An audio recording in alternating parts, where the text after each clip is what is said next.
नमस्कार दोस्तों, स्वागत है आपका आपके अपने YouTube channel best study hub पर। साथियों, मैं हूं राकेश सिहाग। आज हम बात करने वाले हैं 4 जनवरी के करंट अफेयर के बारे में। वीडियो हमेशा की तरह बड़ा इंपॉर्टेंट होने वाला है, बड़ा शानदार होने वाला है। बस आप बने रहिए वीडियो में अंत तक, आपको बहुत कुछ सीखने को मिलेगा। बहुत अच्छे अच्छे फैक्ट मैं आपके लिए लेके आया हूँ। अगर आप चैनल पर पहली बार जुड़े तो आप चैनल को सब्सक्राइब करेंगे और बेल आइकन को प्रेस करेंगे, जिससे कि आपको वीडियो का नोटिफिकेशन मिलता रहे। इस क्लास का जो पीडीएफ है वो आपको मिलेगा टेलीग्राम चैनल पर, और टेलीग्राम चैनल का जो लिंक है वो वीडियो की डिस्क्रिप्शन में दिया गया है। वहाँ से आप टेलीग्राम को ज्वाइन कर लीजिए और इस क्लास का पीडीएफ प्राप्त कर लीजिए। ज़बरदस्त तरीके से आपको पढ़ाएंगे। बेस्ट स्टडी हब चैनल आपके लिए बहुत कुछ करेगा, बस आप थोड़ा सा जुड़े रहिए हमसे और थोड़ा सा सहयोग करते रहिए। चलिए क्लास को स्टार्ट करते हैं। सबसे पहले चर्चा करते हैं जो कल मैंने आपसे क्वेश्चन पूछा था उसके बारे में। इसका आंसर बहुत सारे मेरे दोस्तों ने सही दिया था। क्वेश्चन आपका था कि भारत के पहले पोलिनेटर पार्क का उद्घाटन कहाँ किया गया। तो भारत का पहला पोलिनेटर जो पार्क बना था वो आपका बना था नैनीताल में। कहाँ पर बना था? नैनीताल में। ऑप्शन नंबर आपको ध्यान रखना है। नैनीताल में भारत का पहला पोलिनेटर पार्क बना है। आज का पहला क्वेश्चन है कि केंद्रीय कैबिनेट ने 3 देशों में भारतीय मिशन यानी दूतावास खोलने की मंजूरी दी है। निम्न में से कौन एक नहीं है? यानी 3 देशों के अंदर भारतीय मिशन या फिर दूतावास खोलने की मंजूरी केंद्रीय कैबिनेट ने दी है हाल ही में। तो उसके अंदर कौन सा देश शामिल नहीं है? तो साथियों, उसके अंदर आपका ब्राजील नहीं है, क्योंकि ब्राजील में पहले से ही क्या है, भारतीय दूतावास है ना। तो अभी हाल ही में इन तीनों देशों के अंदर भारतीय दूतावास या फिर भारतीय मिशन खोलने की मंजूरी दी है केंद्रीय कैबिनेट ने। साथियों, जैसे ही इसके अंदर दूतावास खुलेगा तो भारत और इन देशों के बीच में क्या होगा, आपसी संबंध बढ़ेगा, व्यापार में थोड़ा बढ़ोतरी होगी, है ना। रक्षा संबंधी समझौते भी यहाँ पर होने की संभावनाएं बहुत ज़्यादा रहेंगी। तो ये डोमिनियन गणराज्य और पैराग्वे और एस्टोनिया, ये तीनों जो देश हैं, इनके अंदर भारतीय दूतावास या फिर भारतीय मिशन खोलने की मंजूरी केंद्रीय कैबिनेट ने हाल ही में दी है। ब्राजील के अंदर पहले से है। अगला क्वेश्चन है कि भारतीय हिंदू पौराणिक कथाओं और संस्कृति पर आधारित पुस्तक वहाना मास्टर क्लास किस विदेशी लेखक ने लिखी है? दोस्तों, वहाना मास्टर क्लास नाम की एक पुस्तक लिखी गई है जो हिंदू पौराणिक कथाओं और संस्कृति पर आधारित है, और ये खास तौर से बच्चों के लिए लिखी गई है। किसके लिए? बच्चों के लिए। तो इस वहाना मास्टर क्लास जो पुस्तक है, इसके लेखक कौन है? तो इसके लेखक हैं अल्फ्रेडो कोविली। अल्फ्रेडो कोविली इटली से बिलोंग करते हैं, ये इटली के रहने वाले हैं, इटली, है ना। इन्होंने वहाना मास्टर क्लास पुस्तक लिखी है जो भारतीय हिंदू पौराणिक कथाओं पर आधारित है और संस्कृति पर आधारित है, और जो खास तौर से बच्चों को ध्यान में रख करके इसको लिखा गया है। अगला क्वेश्चन है कि लाइट हाउस प्रोजेक्ट किस मंत्रालय की योजना है जिसे हाल ही में पीएम मोदी ने वीडियो कॉन्फ्रेंसिंग के जरिए 6 शहरों में शिलान्यास किया है? लाइट हाउस प्रोजेक्ट साथियों जो है ना, वो एक योजना है जिसका पीएम मोदी ने वीडियो कॉन्फ्रेंसिंग के जरिए 6 शहरों में इसका क्या किया है, शिलान्यास किया है। तो ये लाइट हाउस प्रोजेक्ट जो है ना, वो केंद्रीय आवास और शहरी मामलों के मंत्रालय की एक योजना है। केंद्रीय आवास और शहरी मामलों के मंत्रालय की क्या है, एक योजना है जिसका नाम है लाइट हाउस प्रोजेक्ट। इस प्रोजेक्ट के तहत साथियों 12,000 नए घरों का निर्माण किया जाएगा। नए घरों का निर्माण 12,000 का किया जाएगा लाइट हाउस प्रोजेक्ट के तहत। कितने शहरों में? 6 शहरों में। और वो 6 शहर कौन कौन से हैं? देखिए, पहला आपका इंदौर है, राजकोट, चेन्नई, रांची, अगरतला और लखनऊ। ये 6 शहर ऐसे हैं जिनके अंदर लाइट हाउस प्रोजेक्ट का शिलान्यास किया गया है पीएम मोदी के द्वारा। और यह योजना कौन से मंत्रालय की है? केंद्रीय आवास और शहरी मामलों के मंत्रालय की। अच्छा, केंद्रीय आवास और शहरी मामलों के मंत्री कौन है? तो आपको ध्यान रखना है, हरदीप सिंह पुरी। हरदीप सिंह पुरी के पास में कौन सा मंत्रालय है? केंद्रीय आवास और शहरी मामलों का मंत्रालय। जब बात अगर हरदीप सिंह पुरी की आई है तो इसके बारे में आपको 2 बातें ध्यान रखनी है। एक बात आपको ध्यान रखनी है, ई संपदा। ई संपदा नाम का जो पोर्टल है वो किसने लॉन्च किया था? हरदीप सिंह पुरी ने लॉन्च किया था। इसी प्रकार से ई धरती जियो पोर्टल, ई धरती जियो पोर्टल भी किसने लॉन्च किया था? हरदीप सिंह पुरी ने ही लॉन्च किया था। अच्छा, इलेक्ट्रॉनिक्स और सूचना प्रौद्योगिकी मंत्रालय किसके पास है? तो साथियों ध्यान रखना, रविशंकर प्रसाद के पास में कौन सा मंत्रालय है? इलेक्ट्रॉनिक एवं सूचना प्रौद्योगिकी मंत्रालय। रविशंकर के पास में कानून मंत्रालय भी है, इनके पास कानून मंत्रालय भी है और इनके पास संचार मंत्रालय भी है। इसी प्रकार से सड़क परिवहन एवं राजमार्ग मंत्री कौन है? तो ध्यान रखना, नितिन सिंह गडकरी। नितिन सिंह गडकरी के पास में सड़क परिवहन और राजमार्ग मंत्रालय है। इसके साथ साथ नितिन गडकरी के पास MSME मंत्रालय भी इन्हीं के पास है। अच्छा, विज्ञान एवं प्रौद्योगिकी मंत्रालय किसके पास है? तो डॉक्टर हर्षवर्धन के पास। किसके पास है? डॉक्टर हर्षवर्धन के पास। डॉक्टर हर्षवर्धन के पास में एक मंत्रालय और है, चिकित्सा एवं परिवार कल्याण मंत्रालय। चिकित्सा एवं परिवार कल्याण मंत्रालय भी किसके पास है? हर्षवर्धन के पास। इनके पास भू विज्ञान मंत्रालय भी है। कौन सा मंत्रालय?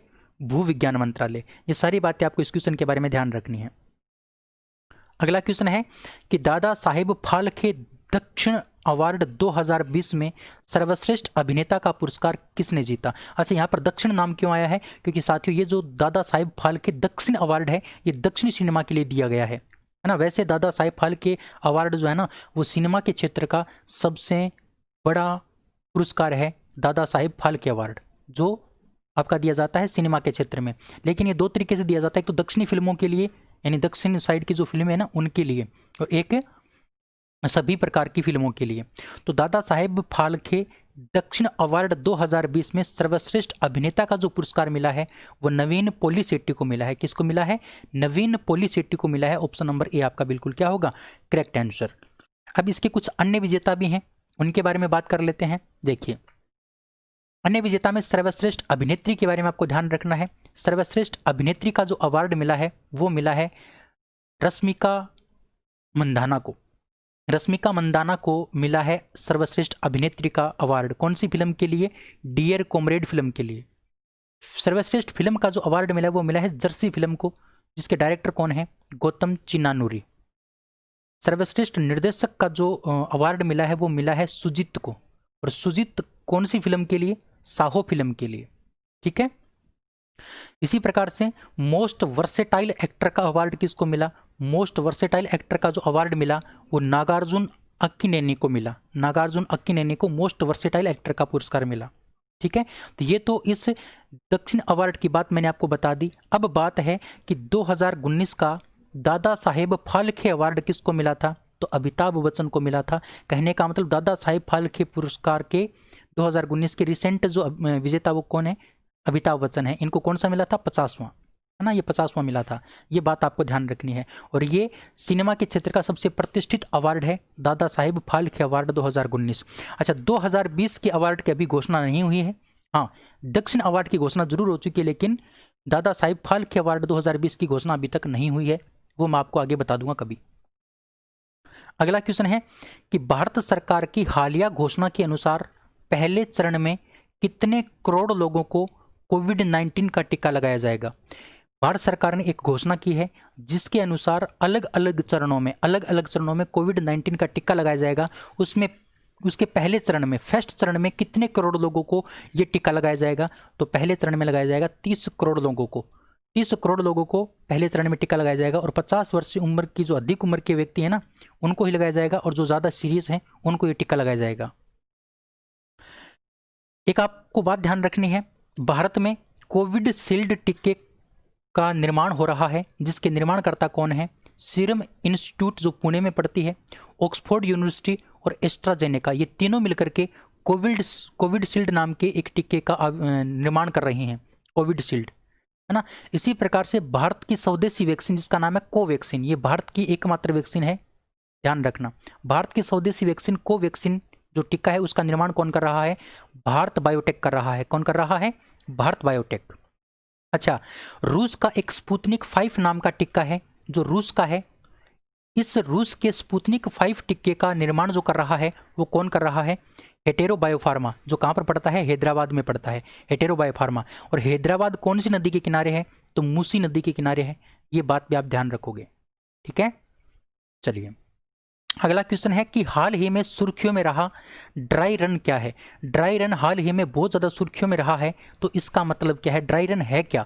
तो साथियों, ड्राई रन एक प्रकार का टीकाकरण की तैयारियों और परीक्षण के लिए एक प्रकार का मॉक ड्रिल है।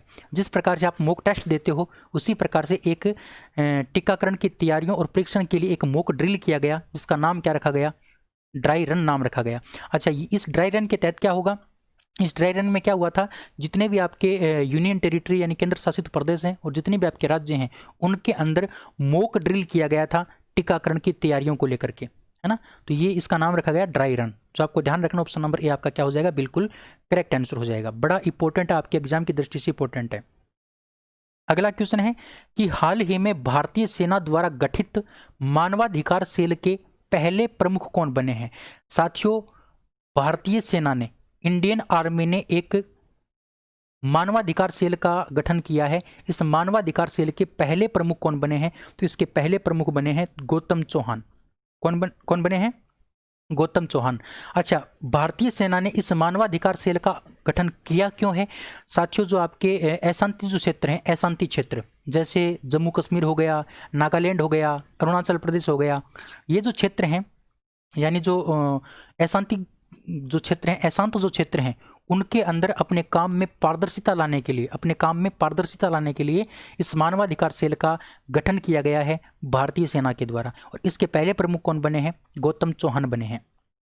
यहाँ पर बात हम इंडियन आर्मी की करते हैं। इंडियन आर्मी की स्थापना 1 अप्रैल 1995 में की गई थी। इसका हेडक्वार्टर नई दिल्ली के अंदर है और इसके चीफ हैं मनोज मुकुंद नरवाणे।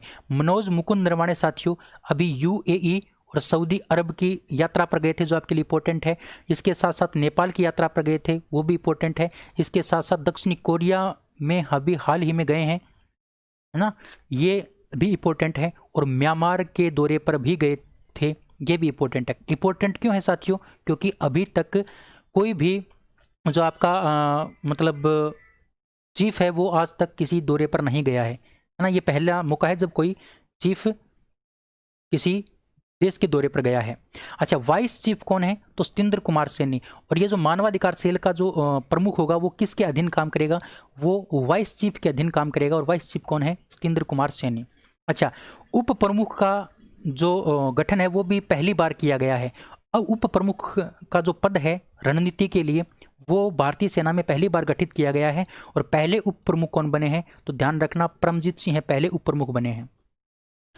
पहले सीडीएस कौन है, तो पहले सीडीएस का नाम है बिपिन रावत। और सीडीएस का क्या काम होता है, जो भी हमारी तीनों सेनाएं हैं, एयरफोर्स, नेवी और आर्मी, इन तीनों के बीच में तालमेल बिठाना इस सीडीएस का काम होता है। और पहले सीडीएस कौन बने हैं, बिपिन रावत बने हैं। इंडियन आर्मी की टैगलाइन क्या है, इंडियन आर्मी की टैगलाइन है service before self. Service before self tagline है इंडियन आर्मी की। अगला क्वेश्चन है कि 1 लाख करोड़ रुपए बाजार पूंजीकरण को पार करने वाली दुनिया की पहली दोपहिया कंपनी कौन बनी है। 1 लाख करोड़ रुपए बाजार पूंजीकरण को पार करने वाली जो दुनिया की पहली दोपहिया कंपनी बनी है, वो बनी है साथियों बजाज, है ना। और बजाज जो है ना, वो भारत की चौथी ऑटोमोबाइल कंपनी भी है। तो ध्यान रखना, बजाज जो है वो 1 लाख करोड़ रुपए बाजार पूंजीकरण को पार करने वाली दुनिया की पहली दोपहिया कंपनी बनी है। अगर हम बात करें सबसे बड़ी ऑटोमोबाइल कंपनी की, तो सबसे बड़ी जो ऑटोमोबाइल कंपनी है उसका नाम है सुजुकी।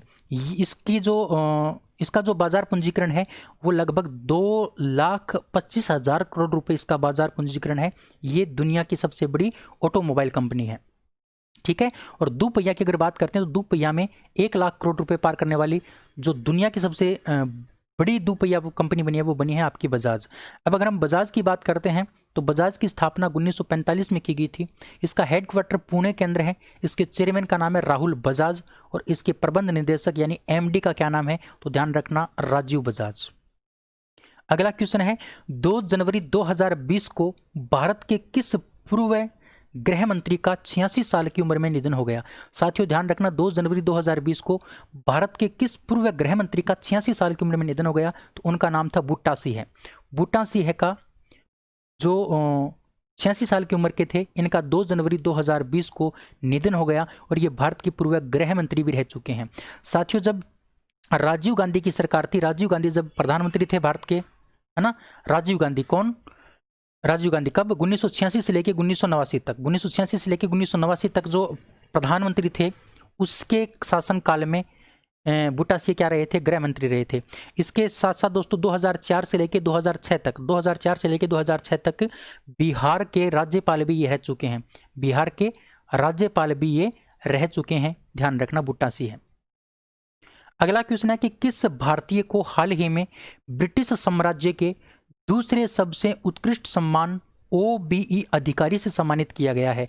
उस भारतीय का नाम आपको बताना है जिसको हाल ही में ब्रिटिश साम्राज्य के दूसरे सबसे उत्कृष्ट सम्मान जिसका नाम है OBE अधिकारी, OBE अधिकारी सम्मान से सम्मानित किया गया है, तो उनका नाम है साथियों डॉक्टर रघुराम पिल्लरी शेट्टी। डॉक्टर रघुराम पिल्लरी शेट्टी जो हैं, इनको ब्रिटिश साम्राज्य के दूसरे सबसे उत्कृष्ट सम्मान OBE अधिकारी के सम्मान से सम्मानित किया गया है। अच्छा, किसने दिया है ये सम्मान? तो ध्यान रखना, महारानी जो एलिजाबेथ हैं सेकंड, एलिजाबेथ सेकंड हैं जो महारानी हैं, उन्होंने ये अवार्ड दिया है। और एलिजाबेथ ने एक अवार्ड और दिया था, नाइटहुड की उपाधि से सम्मानित किया हाल ही में। किसको साथियों? आपको पता होना चाहिए, लुइस हैमिल्टन को नाइटहुड की उपाधि से सम्मानित किया है। नाइटहुड की उपाधि जिसको मिल जाती है उसके आगे सर नाम लगना स्टार्ट हो जाता है। 1915 में रविंद्रनाथ टैगोर को भी नाइटहुड की उपाधि दी गई थी, लेकिन 1919 में जलियांवाला बाग हत्याकांड के बाद रविंद्रनाथ टैगोर ने नाइटहुड की उपाधि को वापस लौटा दिया था। ये बातें आपको ध्यान रखनी है इस क्वेश्चन के बारे में। उम्मीद कर सकता हूँ क्वेश्चन आपको समझ में आया होगा। साथियों, आज के इस वीडियो में हम इतना ही करेंगे। उम्मीद कर सकता हूँ बहुत अच्छा कंटेंट आपको मिला होगा, समझ में भी आपको आया होगा। अब चलते चलते मैं आपसे एक क्वेश्चन पूछूंगा। तो आज का क्वेश्चन ऑफ द डे है कि हाल ही में किस दिन संयुक्त राष्ट्र महासभा द्वारा पहला अंतर्राष्ट्रीय महामारी तैयारी दिवस मनाया गया?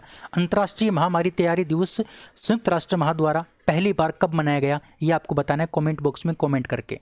इसका आंसर आपको कमेंट बॉक्स में कमेंट करके देना है। उम्मीद करता हूँ आप जरूर देंगे और ये क्लास आपको बहुत पसंद आई होगी। अगर पसंद आई है, अगर मेरी मेहनत आपको थोड़ी लगी है कि भी मेहनत की है, तो आप वीडियो को शेयर जरूर करेंगे जाते जाते। एक शेयर से आपका कुछ नहीं होगा साथियों, जिससे कि मेरे को मोटिवेशन मिलेगा और मैं आपके लिए बहुत अच्छा काम कर पाऊंगा। चलिए साथियों, आज की इस वीडियो में इतना ही। अगले वीडियो में फिर मिलेंगे, तब तक के लिए जय हिंद, जय Bharat. Thank you, bye bye.